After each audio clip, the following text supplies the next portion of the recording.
He talked a little bit about the destination, and in verse 11, after he had said this, he went on to tell them, "Our friend Lazarus has fallen asleep, but I am going there to wake him up." His disciples replied, "Lord, if he sleeps, he'll get better." Jesus had been speaking of his death, but his disciples thought he meant natural sleep. So then he told them plainly, "Lazarus is dead. And for your sake, I am glad I was not there, so that you may believe. But let us go to him." Then Thomas, also known as Didymus, said to the rest of the disciples, "Let us also go, that we may die with him." On his arrival, Jesus found that Lazarus had already been in the tomb for 4 days. Now Bethany was less than 2 miles from Jerusalem, and many Jews had come to Martha and Mary to comfort them in the loss of their brother. When Martha heard that Jesus was coming, she went out to meet him, but Mary stayed at home. "Lord," Martha said to Jesus, "if you had been here, my brother would not have died. But I know that even now God will give you whatever you ask." Jesus said to her, "Your brother will rise again." Martha answered, "I know he will rise again in the resurrection at the last day." Jesus said to her, "I am the resurrection and the life. Anyone who believes in me will live even though they die, and whoever lives by believing in me will never die. Do you believe this?" "Yes, Lord," she told him, "I believe that you are the Messiah, the Son of God, who is to come into the world."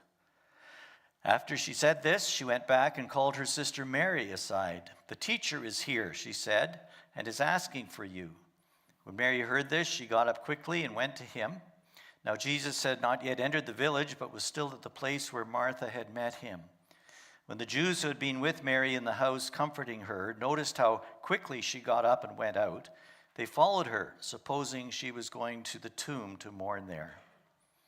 When Mary reached the place where Jesus was and saw him, she fell at his feet and said, "Lord, if you had been here, my brother would not have died." When Jesus saw her weeping, and the Jews who had come along with her also weeping, he was deeply moved in spirit and troubled. "Where have you laid him?" he asked. "Come and see," they replied. Jesus wept. Then the Jews said, "See how he loved him." But some of them said, "Could not he who opened the eyes of the blind man have kept this man from dying?" Jesus, once more deeply moved, came to the tomb. It was a cave with a stone laid across the entrance. "Take away the stone," he said. "But Lord," said Martha, the sister of the dead man, "by this time there's a bad odor, for he has been there 4 days."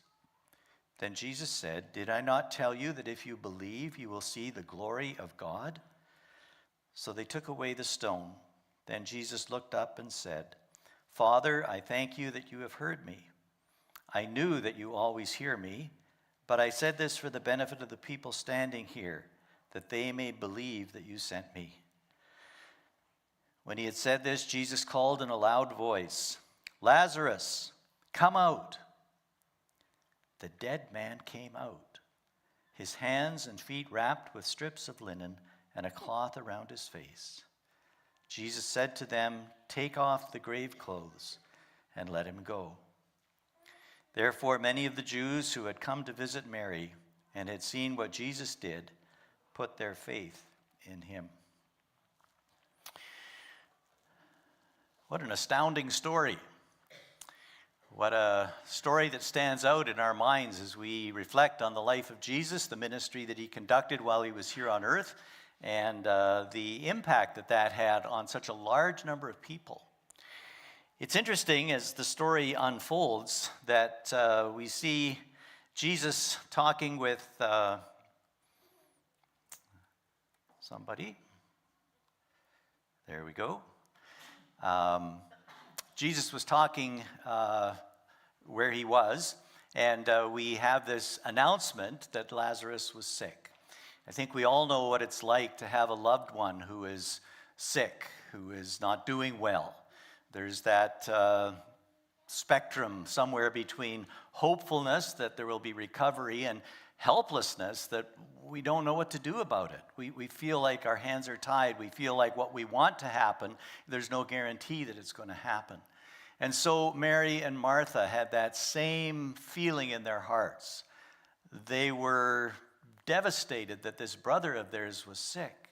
And from everything that we can read into the story, we don't believe that this was a man who was dying of old age. It must have been some kind of disease, some kind of sickness that was threatening him. They may not even have known the seriousness of it. But eventually, we find out that he died. It indeed was a very serious situation that Lazarus was encountering. So we know that the sisters sent word to Jesus, "Lord, the one you love is sick." And their expectation, the implied request is, Jesus, come and do something about it. Jesus, we know that you can do something about it. Jesus, come and help this one. Help our brother. Help this man that you know, that you love. Help him with the situation that he's facing.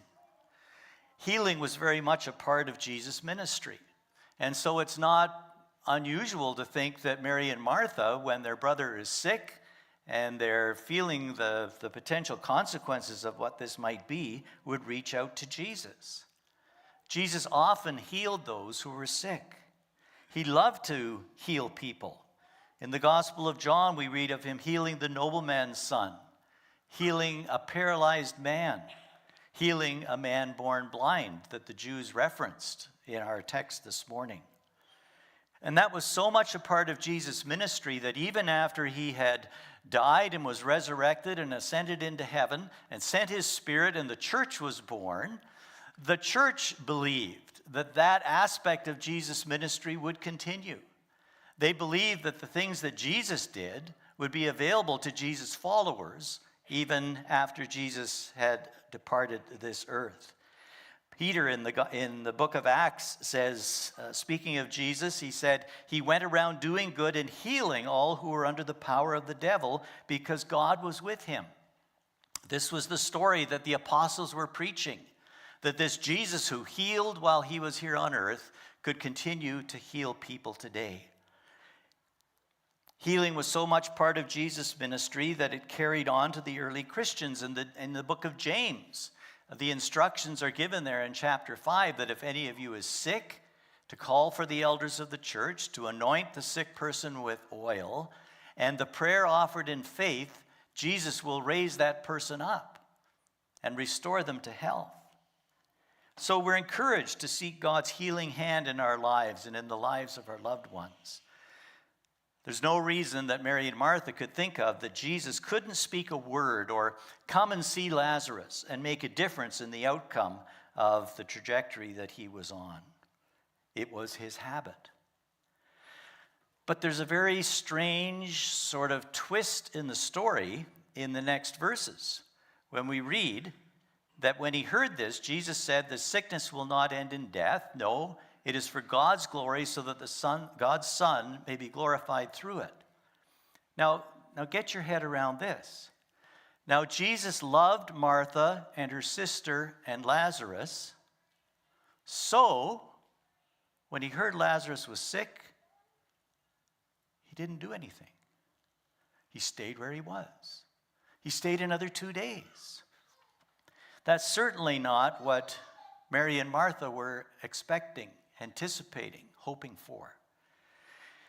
Jesus' life is not without its surprises.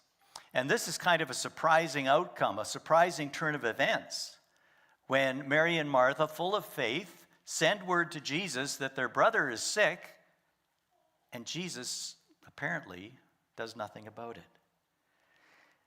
Jesus' other surprises in his life included calling out the religious leaders, the ones who were the guardians of the faith and the religion that he had come as part of. Jesus surprised people when he sat down with the sinners. He surprised his disciples when he walked on water towards them. They thought it was a ghost. And certainly he surprised everyone when he announced that he was going to be killed. Jesus' life was full of surprises. But Jesus makes this interesting statement in verse 4. This sickness will not end in death. No, it is for God's glory, so that God's Son may be glorified. It appears that Jesus had a different agenda than either Mary and Martha or the disciples could understand. Jesus was operating on a different plane than the rest of them were. They couldn't fathom the things that Jesus was up to. Why would he act this way? Why would he respond or not respond in the way that he usually did and that we were expecting him to do? Job, in his book, recounting the troubles that he faced in his life, says in chapter 11, "Can you fathom the mysteries of God? Can you probe the limits of the Almighty? They are higher than the heavens above. What can you do? They are deeper than the depths below. What can you know? Their measure is longer than the earth and wider than the sea." And in Isaiah 55, some familiar words to many, "For your thoughts are not our thoughts, neither are your ways my ways, declares the Lord. As the heavens are higher than the earth, so are my ways higher than your ways, and my thoughts than your thoughts." It appears in these verses that Jesus is operating on three different planes. Number one, and most important, highest priority, top of the list, is God's glory, and that glory being manifested in his Son. That is his ultimate game plan. That is his intention, that glory be got to God. We see that in verse 4. It is for God's glory, so that God's Son may be glorified. And then he talks about how he loved Martha and her sister Mary and Lazarus. Jesus loved these people dearly. And then finally, we see that he made a decision in response to their expectations, their anticipation, and he stayed where he was for 2 more days. 3 levels of functioning. Number 1, God's glory. Number 2, demonstrating his love. And number 3, caring for his followers' deepest needs.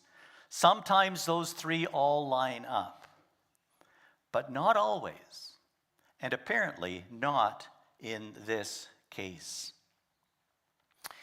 Jesus didn't do as they had asked. Not that he might not have done what they had asked. He'd done that in many other circumstances. When people came to him with a need, when he observed people that were struggling, he very quickly and without hesitation spoke a word, touched them, did something that would alleviate their pain and would correct their disease. Jesus often did that. And that was what was behind Martha's plea when she expressed and articulated these unmet expectations. We find out in verse 21 that Martha said, "Lord, if you had been here, my brother would not have died." And then after another series of events that the gospel writer includes for us, we see the exact same words coming out of Mary. When Mary reached the place where Jesus was and saw him, she fell at his feet and said, "Lord, if you had been here, my brother would not have died." Interesting that both of these ladies came up with the exact same response to Jesus and his apparent lack of action. Martha, the doer, the goer, the fixer, the one that wanted to be busy all the time. And Mary, the more contemplative one, the one who seemed to be more interested in being than in doing.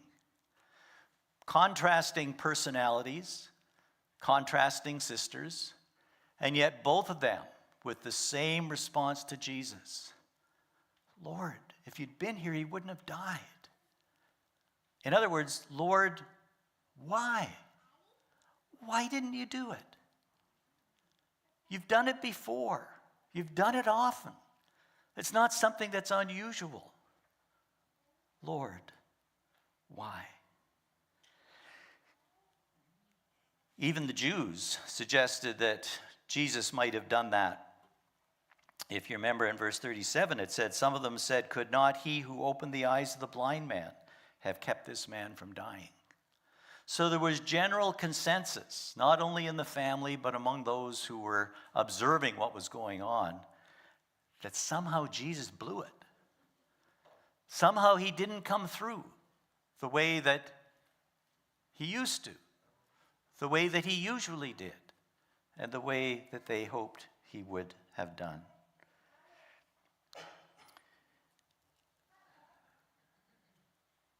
God is not unfamiliar with the complaints that people offer, with the questions that they have, when they scratch their heads and are puzzled by the work and the ways of God. In Psalm 10, we read the psalmist saying, why, Lord, do you stand far off? Why do you hide yourself in times of trouble? The psalmist expected that God would show up for his people.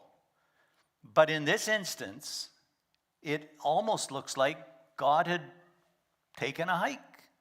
He'd left. He wasn't interested in what was going on. In Psalm 42, verse 5, and again in 42:11 and 43:5, Psalms that Joe preached about over the summer. Why, my soul, are you downcast? Why so disturbed within me? Put your hope in God, for I will yet praise him, my Savior and my God.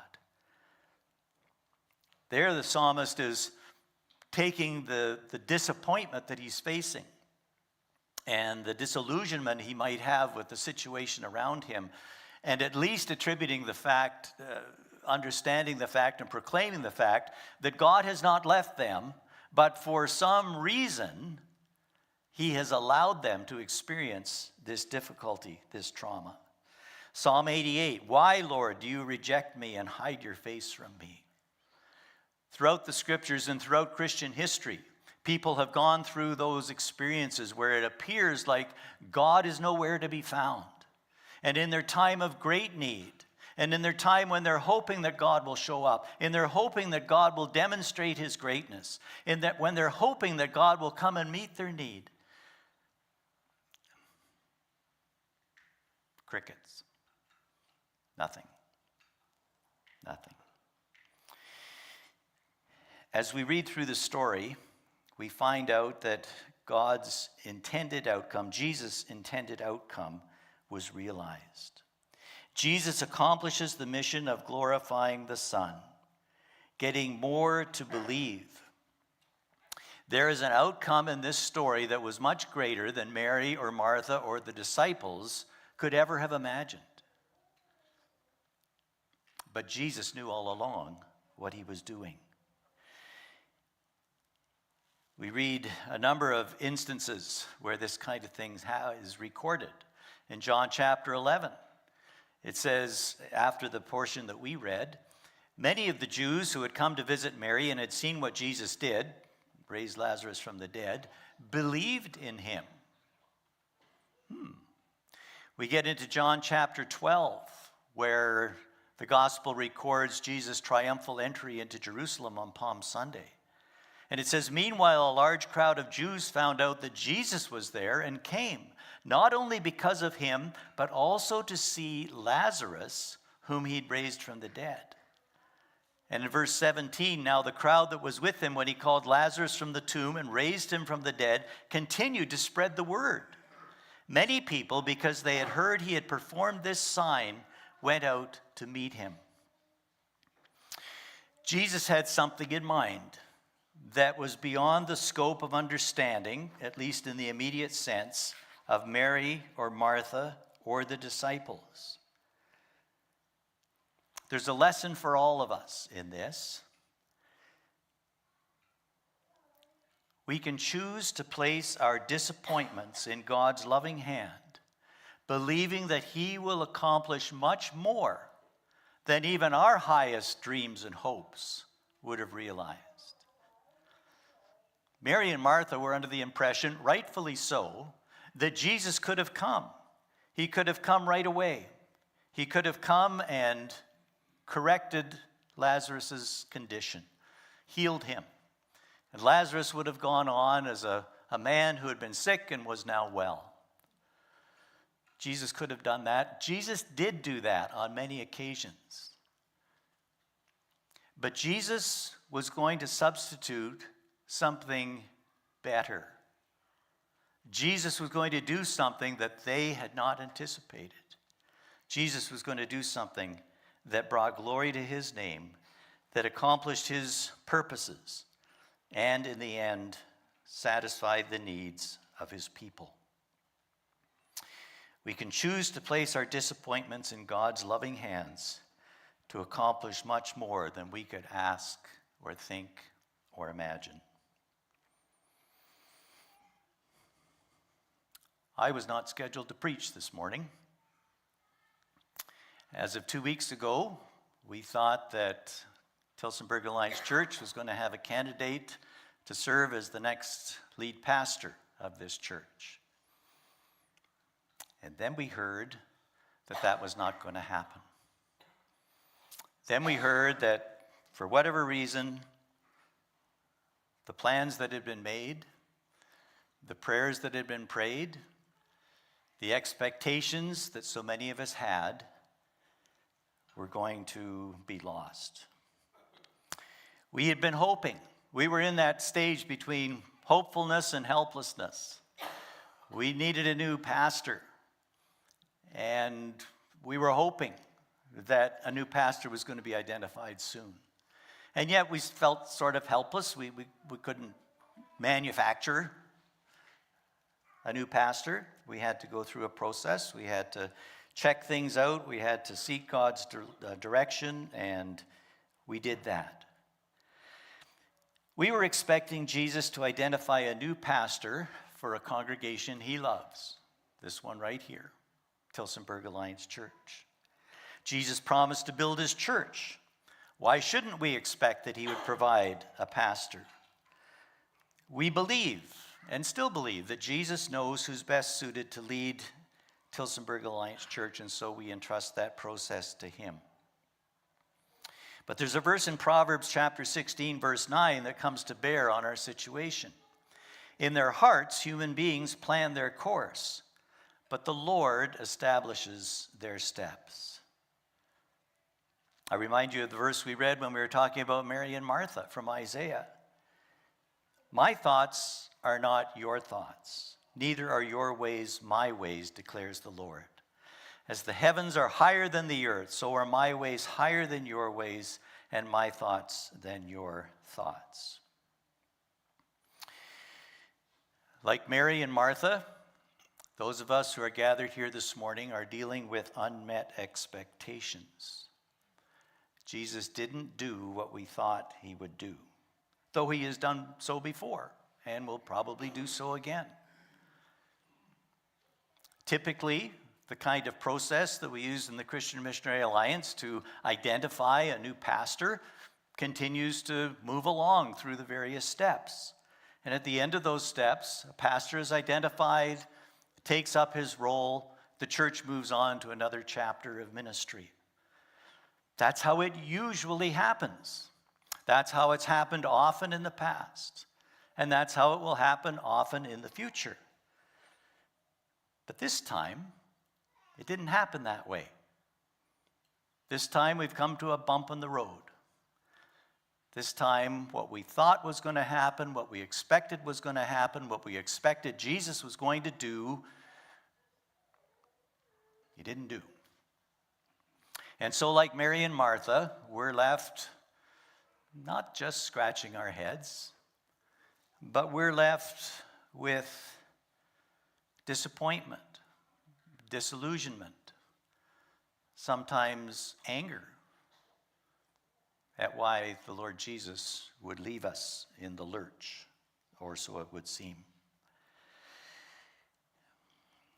I was not involved in the decision-making of this process, but I had a front row seat to see what happened. And your search committee received a long list of people with sufficient experience and qualifications to consider. And from among that long list that we had paper copies of their resumes, their experience, their desire to serve, 4 names were chosen and 4 Zoom interviews were conducted. And as the search committee prayed and discerned, from moving that long list down to 4, that list of 4 was shortened to 2. And there were 2 in-person interviews that happened in this building. And with further discernment and prayer, after those 2 interviews happened, 1 person was selected and asked to come. Twice, at least twice during that process, the initial findings of the search committee were altered. Somehow Jesus stepped in and said, "You think this is right, you have done your work, you have prayed, you have discerned, and I am about to step in and intervene and say that there's going to be a change. There's going to be a change." For each of those applicants, Jesus was helping them to determine whether they should serve here or somewhere else, whether they should make a move now or some other time. The current situation is that the candidate that was chosen after the search committee worked and the elders board chose, Jesus intervened. Why? Why? Well, I believe it goes back to that priority of event, that priority of the different planes that Jesus was working on. His ultimate goal is to bring glory to God. His secondary goal, the next importance, is to demonstrate his love. And the third is to care for his children. And as I said before, often, it's not unusual at all that all 3 of those line up in the way that we anticipate. But there are times, Mary and Martha can attest to it, the disciples can attest to it, that what seems to be logical and in order and honoring to God and following the commands that he gives us, that he says, no, it's going to be a little different this time.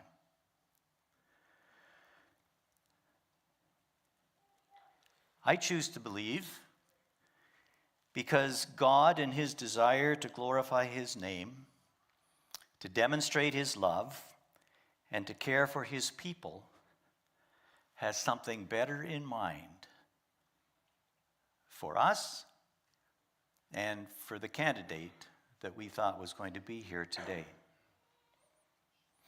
Jesus has heard our disappointment, our complaints, our questions, even our anger. And we can respond with the words of the Psalms that we heard earlier. Why, Lord? What's going on? And it's important that we do express those things to God, not try to protect God, not try to stand up for God or to make excuses for God. God has made it clear that the trajectory that we were on, that we thought was right, that he has something different, and I believe something better in mind. Jesus has the bigger picture in mind. He will always intervene when his ways are higher than ours. He will accomplish his mission of bringing glory to himself, and he will, in the end, demonstrate his love and care for his followers. The story didn't unfold as Mary and Martha expected, nor as we expected. Jesus has something different, something better in mind, better than we can imagine. The skeptical side of us might say that this is just trying to put a spiritual spin on what happened. That maybe the search committee screwed up. Maybe they weren't listening to God. Possible. I don't believe that's the case. I sometimes, long ago, thought that the moving of people from one pastoral responsibility to another, from one church to another, pastors changing positions from time to time, I once thought it was just a matter of, well, he's available, this is open, let's bring them together. I found it hard to believe that God could really manage such an intricate game of chess on this earth and actually strategically and lovingly direct the affairs of congregations and pastors in such a way that it was not just happenstance, it was not just circumstance, but it was God's very direct and intentional and loving way to do things. It struck me at first when I was reading in the scriptures in Acts chapter 16. Paul and his companions traveled throughout the regions of Phrygia and Galatia. They've been on one missionary journey already. Paul had gone from place to place. He found places where the gospel's message was being received. He was planting churches. He was going to go to Galatia and to Phrygia and plant some more. Sounds reasonable. Sounds like it would be furthering the kingdom. Having been kept by the Holy Spirit from preaching the word in the province of Asia. Well, why did he end up heading to Phrygia and Galatia? Because he was going to Asia, and God said, no, I don't want you to do that. Was it wrong for Paul to want to go there and plant some churches? No. But God had something higher, something better in mind. When they came to the border of Mysia, they tried to enter Bithynia, but the Spirit of Jesus would not allow them to. So they passed by Mysia and went down to Troas. During the night, Paul had a vision of a man of Macedonia standing and begging him, come over to Macedonia and help us. After Paul had seen the vision, we got ready at once to leave for Macedonia, concluding that God had called us to preach the gospel to them. You know I like maps. Here's one. Second missionary journey started in Antioch on the right-hand side here. Paul and Timothy, Barnabas and Mark went somewhere else, down to Cyprus. Paul and Timothy went up through to Derbe and Iconium and Lystra. That's where they'd planted churches on their first missionary journey. They were going to go into Asia. Now, Asia back then was a province, not a continent. And Asia was modern-day Western Turkey. They were going to head over towards Ephesus. You can see the map maker here found where the roads were in that part of the world at that time. And so he has imagined that this is a possible route that Paul would have taken. He's heading over towards Asia, towards Ephesus, and what do we read in the Bible? Jesus said, don't go there. So they turn back and they're going to head up to Bithynia. And what happened? The Spirit of God says, don't go there. And so they see this vision of this man from Macedonia, calling them to go to Macedonia, which is over in the northwest part of this map. And they head over through Troas, Samothrace, and up through Philippi, Thessalonica, Berea, down to Corinth.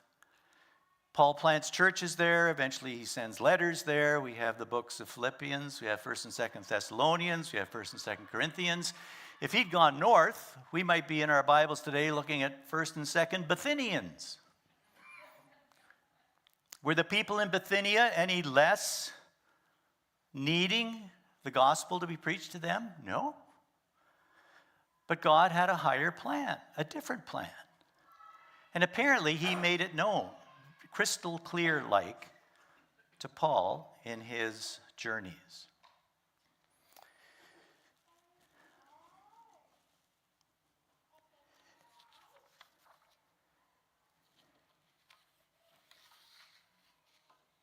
In my experience as a pastor, I've experienced changes in ministry. It was 50 years ago this fall that I headed to seminary. And after graduating from seminary, I spent 45 years in ministry and retired a couple years ago.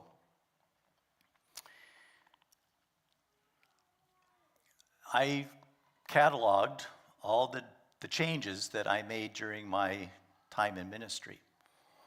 And I served 6 different places, positions, kind of thing during those 45 years. But I also cataloged for myself the number of opportunities that didn't happen. And I came up with 10 other opportunities that came my way in one way or another. Sometimes I had applied for them because I knew they were vacant, they were open, they were looking for someone. Sometimes somebody reached out to me and invited me to apply and to make myself available. And sometimes I was recommended by others and they came looking for me. Obviously, out of 16 opportunities, and I took 6, there were 10 that didn't work out. Sometimes I was not chosen. I was told, "You're not the one." And I know how hard that can be, because when you are making yourself available to serve in a certain place, you obviously start to think about, well, what would I do in that situation? How would I minister there? What things would happen? What do I need to know about the place in order to prepare to serve? And when you get the phone call, or back in my day, the letter in the mail that said that we're proceeding with someone else, all of a sudden those dreams that started to form, it's like a balloon that's popped and it's gone. And you regret that you're not able to do some of the things you'd hoped you were going to do.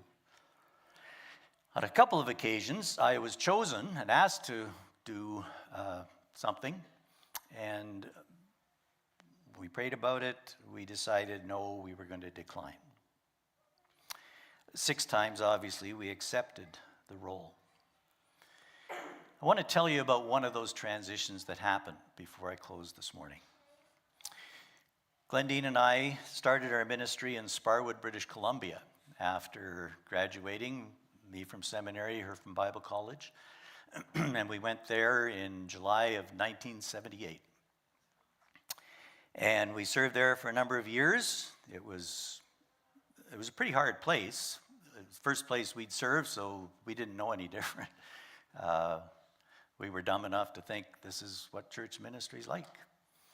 But we left there and we ended up in Lyndon, Alberta.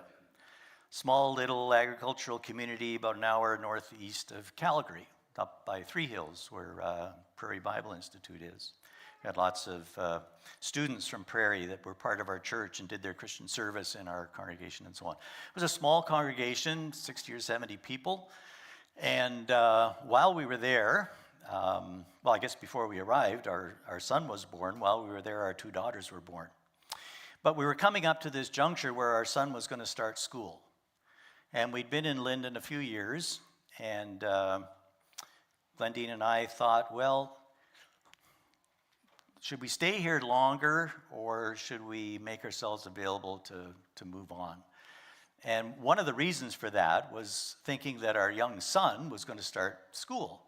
And we didn't want to yank him out of school after a few months or even a year and have him to start over somewhere again. We'd gone out to dinner over in the large and exciting place of Didsbury, Alberta. And we went into the hotel there and we sat down and we talked it through. We'd been praying about it, and we came to the conclusion that we should stay put. We should stay for a longer term. We believed that things were going well at the church. It was a small church. We were meeting in a double portable building that had been declared surplus by the school board. We had taken that off the school lot, bought some property, put it on it. We're meeting there. And things were going well, and so we thought this is where God wanted us to stay. And there was no reason to think that we shouldn't stay. And we could have stayed. But I will never forget walking to my office, which was in a little building on the main street of town. We didn't have an office in the church building. On Good Friday morning, walking there to pick up some stuff to head over to the church because we were going to have a service on Good Friday morning. And I had this unmistakable, undeniable sense that you've got to go. You got to move. And it made no sense to me. Things seemed to be going well at the church. And we had talked about it. We prayed about it. We'd gone through all what we thought were the best and the proper means of making a decision. But I couldn't shake this thought that we got to go. So I phone up my district superintendent and I tell him, here's what happened. We thought we were supposed to stay, but I really think we should move. And, you know, if we're going to move, we'd probably like to move back to Ontario where our parents are. And he said, well, I was just talking to the DS in Ontario, and he really doesn't have any openings that are suitable. But I'll give him a call. So he gave him a call and heard back, and then he relayed the message to me that there was one church in Kingston, Ontario, that the district superintendent had just sent 5 resumes to, and they were already dealing with them, but he would send our resume alongside it. He did, and that church was full of shift workers. There were a number of plants in town that they worked in shifts. There's a fire department, gentleman on the fire department. Anyways, their conflicting shifts, if you can believe it, none of the other 5 candidates that had been suggested could coordinate a date when the board members were all available at the same time and they were available to come and interview for the position. We were heading down to Hamilton for General Assembly, and so I gave them one date. I said the Sunday before General Assembly, we could come a few days early and we could come and meet with you. Well, that worked out. That was in June. We went down, we met with them, we left, we went to General Assembly, went through the week. I don't know if we were probably still down there visiting with family when we got a word from the district superintendent that they would like us to come and be the pastor. Well, one thing led to another, and we accepted the call. Drove back to Alberta, spent the summer there packing up and making preparation, headed to Kingston, got there, so our son started kindergarten the week after we arrived. And our prayer that he wouldn't have to be moved partway early in his schooling was answered. We started our ministry in Kingston there, and things seemed to be going well. And I knew that the previous pastor had died, and his widow and 3 kids were still in the church. And so we would visit with them and seek to comfort them and help them. And it was a number of weeks, maybe even a couple months after we arrived in Kingston, that I found out a little more detail about the previous pastor and when he died. He died on Good Friday. That was the day that God gave me this overwhelming impression that I needed to move. I didn't think I should move, and I certainly didn't know where God was sending me.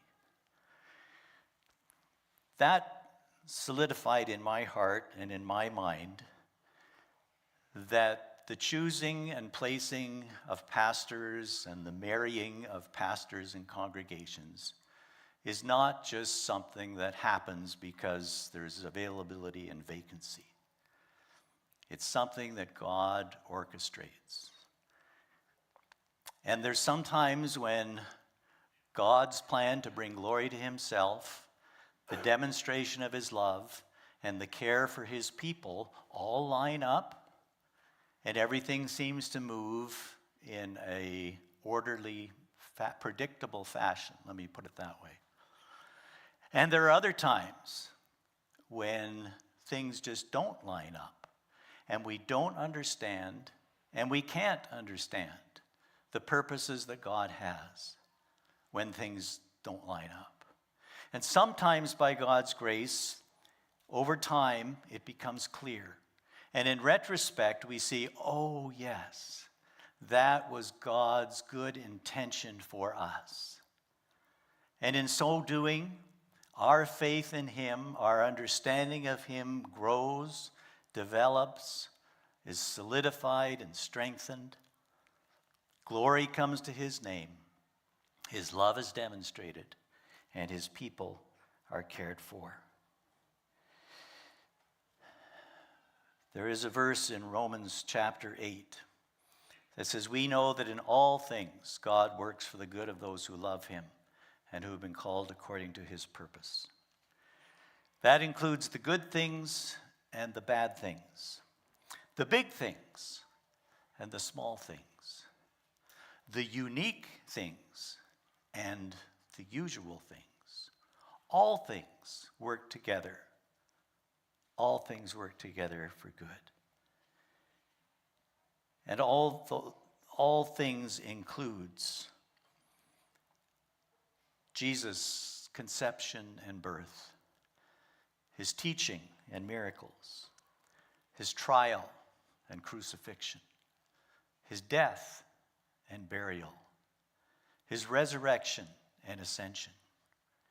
And today he sits at the right hand of God praying for his people. And someday he will come back to this earth to establish his kingdom, and we will be with him forever. Throughout all of that, he longs to bring glory to his name. He longs to demonstrate his love, and he longs to care for his people. And so Tillsonburg Alliance Church, as we are in this period of time when there's some confusion, some wondering what's going on, let me affirm to you God's sovereignty in all of this.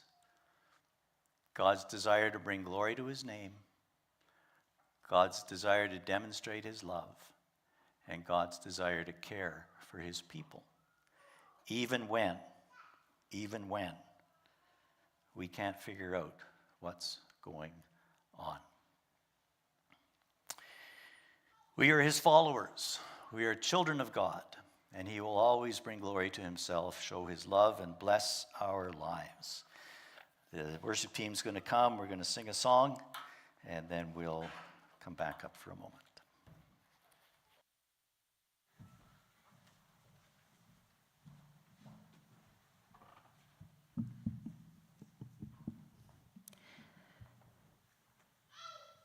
Can we stand together as a family? And let's declare this together, that we are his children. We know who we are.